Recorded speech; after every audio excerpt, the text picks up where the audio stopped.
यात्रा हो गई। हमने मीडिया अड्डा से आपके जिम्मेदार थे बात की और फिर वहाँ से हम किठौर गए। किठौर से हम मेरे ख्याल से हमने 3 बजे से 3:45-3:50 तक हमने वहाँ पर पैदल दौरा किया। फिर हमारे नुमान रोफिल साहब के घर में हम गए, वहाँ पर थोड़ा बहुत लंच का चाय का इंतज़ाम था, करके नमाज़ पढ़े और वहाँ से दिल्ली आने के लिए जब हम इस पिलखुवा के पास जो टोल गेट है वहाँ पर हम पहुँचे, हमारे साथ 4 गाड़ियाँ थी। हमारी गाड़ी के सामने हाजी साहब की टाटा सफारी थी जो पीछे आपके, और हमारी गाड़ी के पीछे और 2 फॉर्च्यूनर थे। तो जैसा हम टोल गेट के करीब गाड़ी स्लो हो जाती है, बैरिकेड होता है, तो एक बड़ी धाम से आवाज़ आई। तो हम बोले क्या हुआ? फिर दूसरी आवाज़ आई तो हमारे साथ जो गाड़ी में हमारे दोस्त गाड़ी चला रहे थे यामीन खान, बोले भाई हमला हो रहा, हमला हो रहा। तो हमारी गाड़ी से उन्होंने बड़ी क्विक थिंकिंग से इस गाड़ी को पुश किया, ये सफारी को, और वहां से निकले। फिर और एक आवाज़ आई, जब हम निकल रहे थे एक और आवाज़ आई। तो मेरे ख्याल से 3 से 4 राउंड की फायरिंग हुई।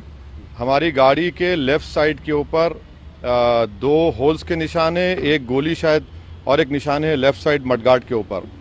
हम जब गाड़ी से आगे बढ़े तो हमारा, क्योंकि हमारी गाड़ी से उस गाड़ी को हमने पुश किया, मारा, राइट साइड का टायर पंक्चर हो गया। फिर एक वहाँ एक फ्लाईओवर है, वहाँ पर गाड़ी रोककर हम इस गाड़ी में बैठ गए और दिल्ली को आगे, क्योंकि हमको लगा कि रेकी कर रहे थे, फॉलो कर रहे थे हमको। हमारे जब ये हमला हो रहा था, हमारे पीछे जो फॉर्च्यूनर थी जिसमें हमारे एक्स मेयर माजिद थे, उसके ड्राइवर ने एक शूटर पर गाड़ी चलाई, चढ़ा दी एक पर। जो रेड हुडी पहना था, 2 लोग थे, रेड हुडी पहना था, एक व्हाइट जैकेट। तो जो रेड हुडी पहना हुआ था उसके ऊपर गाड़ी चलाई, उसके पैर पर चलाई, वो गिरा। तो जो व्हाइट जैकेट पहना था वो उल्टा उन 2 फॉर्च्यूनर पर गोली चलाया। तो अब हमारी थोड़ी देर पहले एडिशनल एसपी वहाँ से जो हैं जिम्मेदार, उनसे बात की। उन्होंने कहा कि हाँ सर, आर्म्स जो इस्तेमाल है वो भी मिला, हथियार भी मिला, और एक शूटर पकड़ा भी गया। तो हमारी इलेक्शन कमीशन ऑफ इंडिया से ये गुजारिश है कि इसकी इंडिपेंडेंट जांच करवाई जाए, और ये कौन है लोग, किसका दिमाग है इसके पीछे, और आखिर क्यों ये हमला हुआ, किसने ये कॉन्स्पिरेसी की, ये जानना बेहद ज़रूरी है। सुनिए, और हम स्टेट गवर्नमेंट और मोदी गवर्नमेंट दोनों से ये कह रहे हैं कि ये इनकी जिम्मेदारी है कि वो इंडिपेंडेंट जांच करवाएं, और इसके पीछे दिमाग किसका है। आखिर ऐसे कैसे हो सकता है कि टोल गेट के ऊपर ये लोग 4-4 राउंड फायरिंग एक सिटिंग एमपी के ऊपर करते हैं। हम तो अल्हम्दुलिल्लाह कुछ नहीं हुआ, हमको खैरियत से हैं, मगर अल्लाह बचाना जब चाहता है तो कोई कुछ नहीं कर सकता।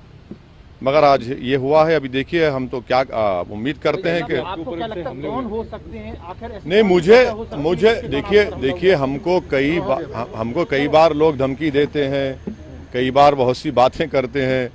प्रयागराज में जो धर्म संसद हुआ वहाँ पर भी हम पर काफ़ी गालियाँ दी गई, और फिर आपके हमारे घर पर अभी हम कई मरतबा हमला हुआ। तो अब ये सरकार का काम है कि इंडिपेंडेंट जांच करवाएं और इसका सही तरीके इनको पकड़ा जाए। पार्लियामेंट अभी चल रहा है, पार्लियामेंट में भी ये क्वेश्चन उठाना चाहेंगे आप, बात करना चाहेंगे? जरूर, पार्लियामेंट है, स्पीकर साहब से मिलेंगे, स्पीकर साहब से बात करेंगे।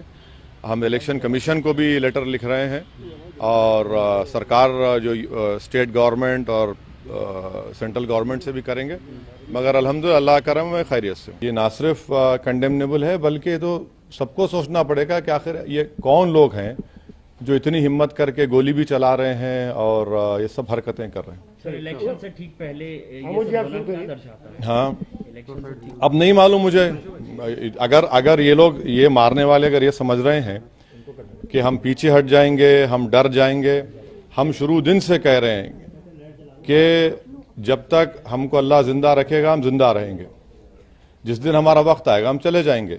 मगर इस तरह के बुज़दिली की हरकतों से, इस तरह से गोली चलाने से हमारे ना हौसले और हिम्मत में कमी आएगी, बल्कि इंशाल्लाह और हौसले हिम्मत बढ़ेगी। और हमारा मानना है कि जब अल्लाह बचाना चाहता है, मगर ये कौन ताकतें हैं और कैसे उत्तर प्रदेश में ये इस तरह की हरकत हो रही है, ये तो जनता को भी देखना है।